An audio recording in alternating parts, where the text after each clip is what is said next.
신중년TV 많이 사랑해 주시고 정말 알람 구독자로서 함께 100세 시대의 희망을 만들어가고 정말 자녀들에게 의존하지 않는 자유경제를 실현하는 그런 시청자, 단골 시청자들이 많이 동참하시면 좋겠습니다. 좋아요, 구독 많이 부탁드립니다.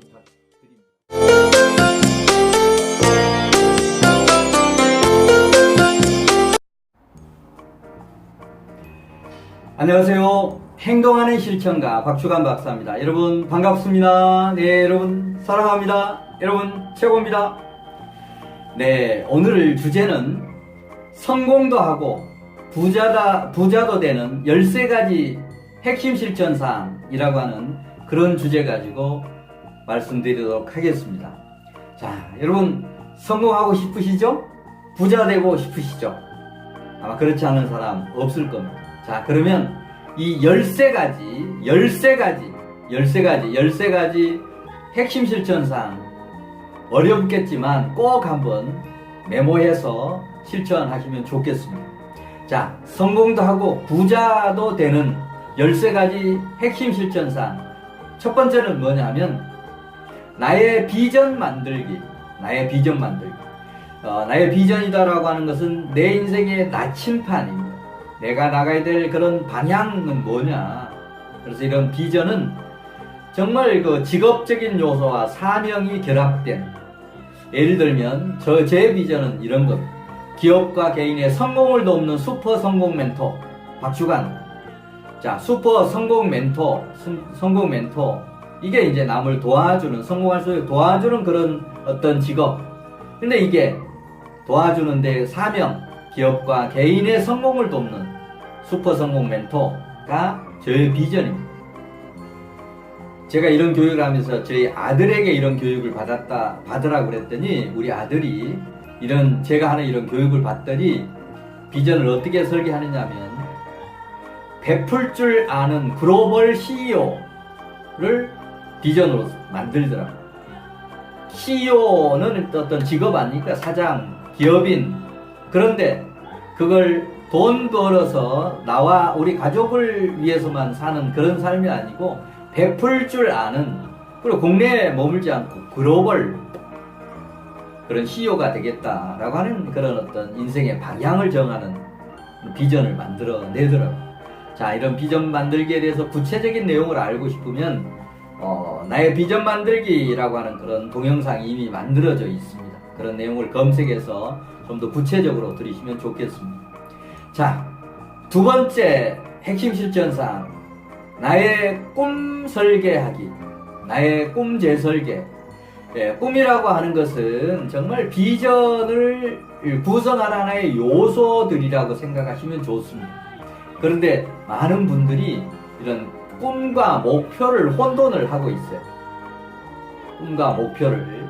자, 꿈과 목표에 대한 구체적인 그런 부분도 우리 비전꿈대학 TV에 꿈 설계에 대한 거, 목표 설계에 대한 이런 내용들이 있으니까 그런 내용을 자세히 보시면 좋겠습니다.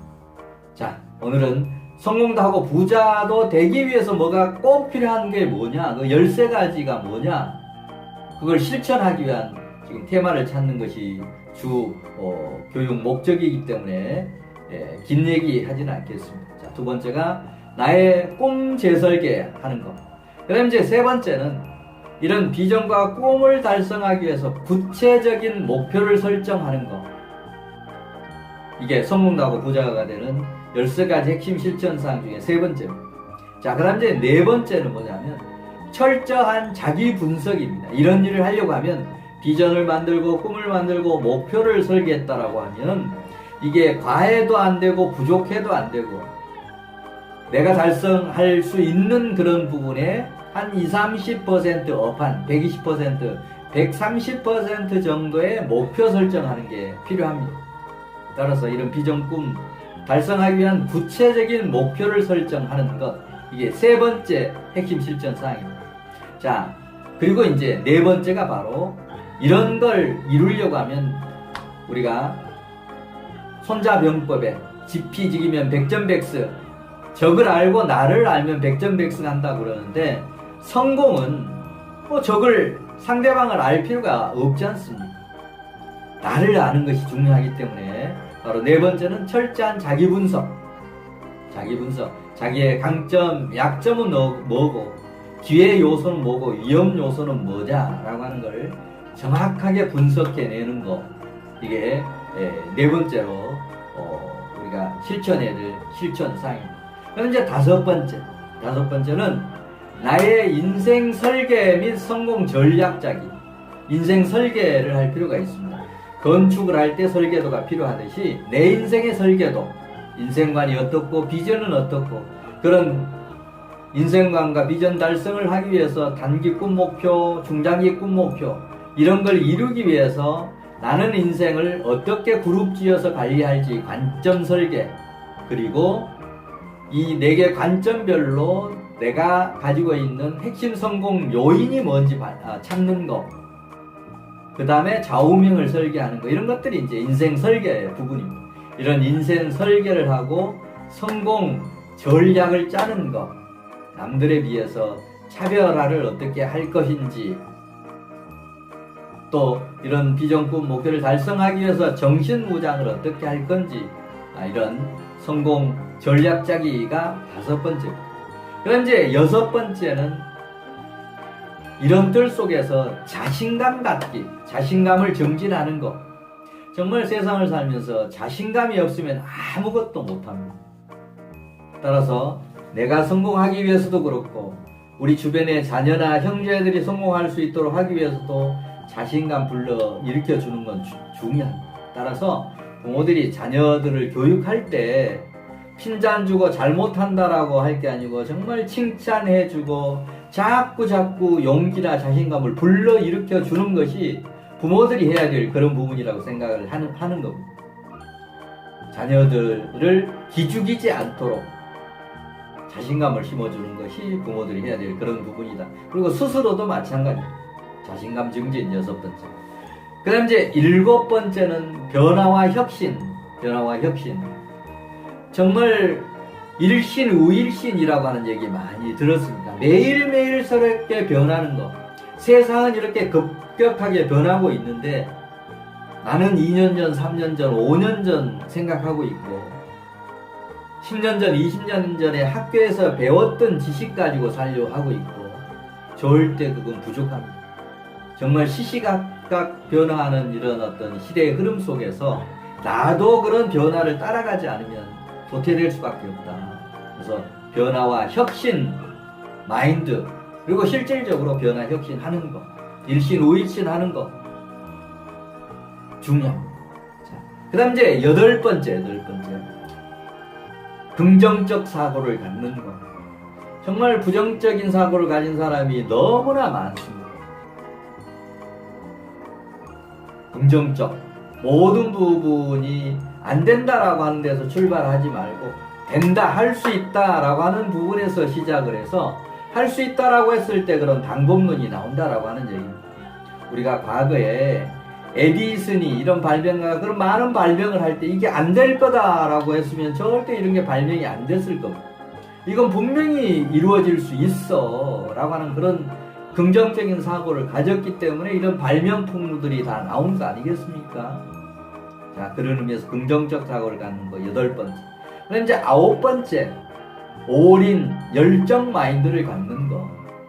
우리가 많이 들었던 얘기 중에 머리 좋은 사람을 노력하는 사람이 노력하는 사람을 이길 수 없고 노력하는 사람이 즐기면서 일하는 사람을 이길 수 없다라고 했습니다. 따라서 정말 올인 열정을 불사르려고 하면 정말 즐거운 일, 즐겁게 할 수 있는 일을 찾고 또 즐겁게 일할 때 성과도 많이 달성되고 하는 이런 경험들을 많이 할 수 있는 겁니다. 따라서 정말 성공도 하고 부자도 되려고 하면 13가지 핵심 실천 사항 중에 아홉 번째 올인 열정 마인드를 갖는 겁니다. 그럼 이제 10번째가 이제 인간관계 인맥 관리입니다.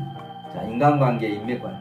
특히 우리 사회에서 인맥 관리 안다라고 하는 거, 이게 이제 악용되는 그런 사례도 있었습니다. 지연, 학연, 이런 부분이 뭔가 문제도 일으키고 했습니다만 좋은 의미에서 정말 인간관계를 하는 것, 내가 가진 것과 다른 사람이 가진 것을 1 플러스 1을 할 때 산수에서는 2지만 저는 이게 무한대라고 생각합니다.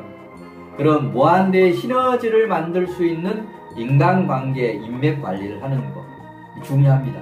근데 제가 인생을 쭉 살다 보니까 많은 사람들이 사람을 만나는데 그 사람 한 사람 한 사람 만남의 중요성을 제대로 인식을 못하는 것 같습니다. 중요성을 인식하고 그런 사람들과 인간관계를 지속해 가는 것, 어떻게 보면 인맥을 만드는 것도 중요하지만 인맥을 쭉 가꾸어가고 관리하는 것이 더 중요하다라고 하는 그런 인식을 하시면 좋겠습니다. 자, 그 다음에 이제 11번째는 효율적인 시간 관리입니다. 정말 하루가 정말 바쁘다라고 하는 사람들이 너무 많습니다. 자, 이런 뭔가 성공하기 위해서는 효율적인 시간 관리가 중요합니다. 우리가 과거의 아침형 인간에서 아침 시간을 활용하는 것도 시간 관리의 한 방법이고, 또 하루를 오전, 오후, 저녁 이렇게만 나누지 말고 5조각으로 나눠서 생활하는 사람도 있습니다. 새벽, 오전, 오후도 2타임, 빠른 오후, 늦은 오후, 그 다음에 저녁, 이렇게 하니까 하루를 5조각을 내서 활용하면 또 우리가 만남도 사귐도 5개로 나눠서 할 수도 있고, 그 다음에 내가 해야 될 그런 중요한 일들을 5개의 어떤 카테고리를 나눠서 이렇게 실천하기 때문에 실행력도 높아지고, 또 그리고 하루를 마감하는 어떤 일기를 쓰는 것도 시간 관리를 잘하기 위한 방법이고, 또 잠들기 전에 내일 내가 죽는다라고 하면 내일 어떤 일을 할 거냐라고 하는 것을 미리 정해놓고 잠자리에 드는 것도 시간 관리를 잘하는 그런 방법입니다. 또 일요일을 이게 주말의 연속, 토요일에 연결되는 쉬는 날로 생각하지 말고 일요일이 일주일의 첫날이다. 그리고 이 첫날을 일주일을 설계하고 뭔가 계획을 짜고 하는데 쓴다라고 하면 그 자체가 일요일을 쉬는 날의 마지막 날이라고 생각하는 사람하고 일주일의 첫날이라고 생각하는 사람하고는 하늘과 땅 차이일 거란 얘기입니다. 이런 생각을 바꾸는 것들이 효율적인 시간 관리라는 중요한 방법들입니다. 자, 그 다음에 이제 12번째는 결국 실행, 또 실행, 오직 실행이 없는 비전과 꿈은 망상이다라고 하는 그런 말씀을 여러 차례 드렸습니다. 실행이 중요하다라고 하는 걸 알면서도 실행을 못해서 성공도 못하고, 그 다음에 뭔가 공부도 상위권에 못 들어가는 이런 것들이 전부 정말 실행이 부족해서 그런 겁니다. 따라서 이런 실행력을 높이기 위해서는 구체적인 목표를 설정하고 그런 목표를 월, 그 다음에 주, 그 다음에 일 단위로 이렇게 조각조각 내어서 실천할 때 실행력이 높아진다라고 보시면 좋습니다. 그리고 주기적으로 계획을 짜서 이제 피드백하는 이런 것들이 이제 연결될 때 정말 성공도 하고 부자도 될 수 있는 겁니다. 자, 그런 의미에서 성공도 하고 부자가 되는 13가지 핵심 실천사항 중에 마지막 13번째, 앞에 있는 이런 뭔가 마스터 플랜을 짜고 그걸 실행했으면 반드시 계획 대비 실행해서 피드백을 해보고 점검을 해보는 것을 주기적으로 해라. 그 주기적이라고 하는 의미는 1년 단위도 되고 월 단위, 그 다음에 주 단위, 일 단위로 그날 할 일들을 그날 제대로 실행했는지 점검해보고 피드백하고 그걸 가지고 뭔가 반성도 하고 또 잘 됐으면 잘 된 대로, 안 됐으면 안 된 대로 그런 원인을 찾아서 잘했던 부분은 더 강화하고 잘못된 부분은 보완을 해서 실천할 때 우리들의 어떤 비전, 꿈, 목표들이 하나하나 이루어지고 그런 걸 전부 모았을 때 내 인생도 성공하고 또 재산도 모아져서 부자가 되는 길이 자동으로 열린다라고 보시면 좋겠습니다. 자, 오늘은 성공도 하면서 부자가 되는 13가지 핵심 실천상, 이 13가지를 이제 제가 아웃라인 말씀을 드렸으니까 이걸 이제 구체적으로 하나하나 13개 탭 하나하나를 가지고 여러분이 이제 곱씹어 보면서 이런 걸 어떻게 하면 실천을 좀 더 잘할 수 있는가라고 하는 것을 고민하면서 실행 방안을 찾고 할 때 좀 더 구체적인 이런 실천 방안들이 나오리라고 생각을 합니다. 13가지 정말 잊지 마시고 기억하시면서 좀 더 구체적인 방법들을 이제 여러분들이 한번 찾아보시고 저희 비전꿈대학 TV에 이런 구체적인 항목 하나하나별로 어떻게 하면 좋으냐라고 하는 강론들이 전부 강의가 되어 있습니다. 이런 내용도 다시 한번 시청을 하시면 좋겠습니다. 네, 다음 시간에 더 좋은 내용 가지고 여러분 뵙도록 하겠습니다. 네, 다음 시간에 또 뵙겠습니다. 네, 여러분 사랑합니다.